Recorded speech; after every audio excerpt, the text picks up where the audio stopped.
The first M3GAN movie came out in 2022 and it was a huge success. But now the sequel has taken a total 180 with its story. The question is, did it work? Let's talk about it.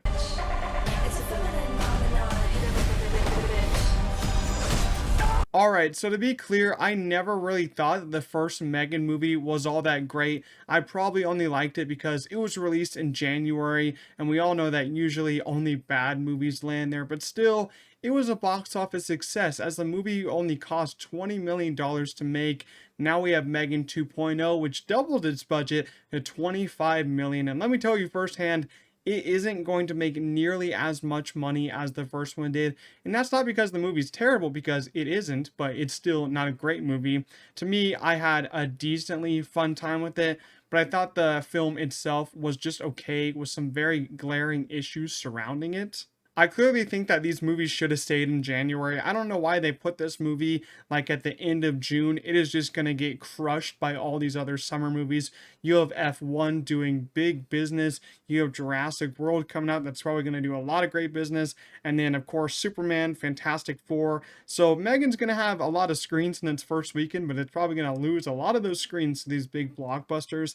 That's why if you have, a smaller horror movie like this, you always want to put it in January or February because you have a lot more screens and you have a lot more bad movies. So if this movie was great, then it could have landed in January, just like the first one. And the first one being in January is what made it such a big success. And this one just sadly is not going to get there. One of my biggest issues with this movie revolves around Blumhouse because I'm getting so tired about them constantly worsening their own films because they want a PG-13 rating instead of an R rating. And I notice that some people say that an R rating doesn't make a movie better, but to me, it does at times, especially when you're talking about a horror movie, and that's what basically Blumhouse is known for. If you look at the films that Blumhouse has made, your favorites from them are probably going to be the ones that are rated R. Both M3GAN movies are PG-13, and a lot of other Blumhouse movies that came out recently are also PG-13, and they suffer just from being overly silly,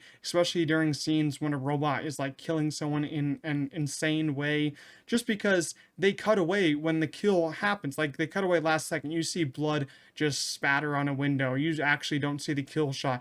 It just doesn't make me feel anything when a horror movie in a kill scene is supposed to make you feel really scared inside, it's supposed to get your heart beat up. And when I'm watching Blumhouse's movies, it's like I'm really not feeling much. My heartbeat is just staying at a resting beat. Like Blumhouse's recent movies, man, a lot of them are just PG-13 and they all most likely suffer from not being scary at all or just playing it way too safe. Now to my biggest issue with M3GAN 2.0, and that's the extreme genre shift and the 180 that this sequel took compared to the first movie. If you remember, the first one was more of a horror movie and more of a suspenseful kind of time. It did have those science fiction elements exploring AI and when, AI robot takes over and starts hurting people and hurting animals. And now this new one, it still kind of talks about AI and the consequences of it, but it just it just starts to turn into a more silly version, and it takes a spin in the science fiction and action genre. I know some people have been comparing it to like what Terminator and Terminator 2 did, but this is more of an extreme shift, I would say. There really isn't any horror moments in this movie. Maybe like one jump scare that they try to do, but all the kills aren't scary because they cut away from them. I mean, it works sometimes if it feels fun sometimes what they're trying to do. And when M3GAN's like flying around, I don't know what the hell that was about, but when she's flying around, I found that kind of funny.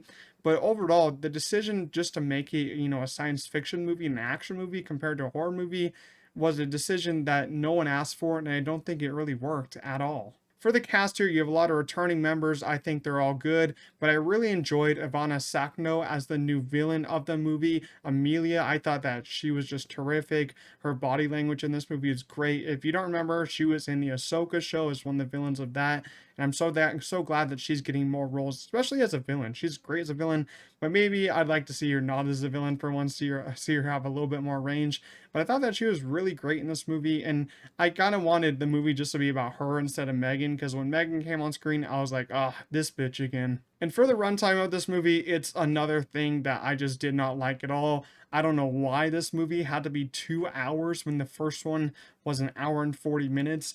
And there's so much more plot setup to this movie than the first one. I swear to God, I don't know why they needed so much setup for this one. They had setup in the first 5 minutes, and then they had to add even more setup with even more AI, and I was like, I'm kind of tired of it. You know, the first half is very slow in my eyes. The second half is a little bit better, but this just had no reason to be this long. Overall, M3GAN 2.0 is another fine movie for Blumhouse, but it still has a lot of glaring issues. I think Blumhouse needs to get back on track because most of their recent movies are just all over the place and none of them are really great anymore. This one's just overly long for no reason, and changing the whole thing to an action movie without much horror just didn't really work at all for me. So even though it does have some of the classic charm that the first one had, and there are some fun moments in the back half, I think that this is just another example of a sequel that wasn't needed, and one that would have been better if it was rated R and scarier. I'm going to give M3GAN 2.0 a low 5.5 out of 10. I hope you all did enjoy my review of M3GAN 2.0. If you did, make sure you just smash that like button. It does help me out a lot. And also, if you ended up seeing M3GAN in theaters, leave your own thoughts down below in the comments. But that's going to be it for this review. I'll see you all in the next one. Peace out.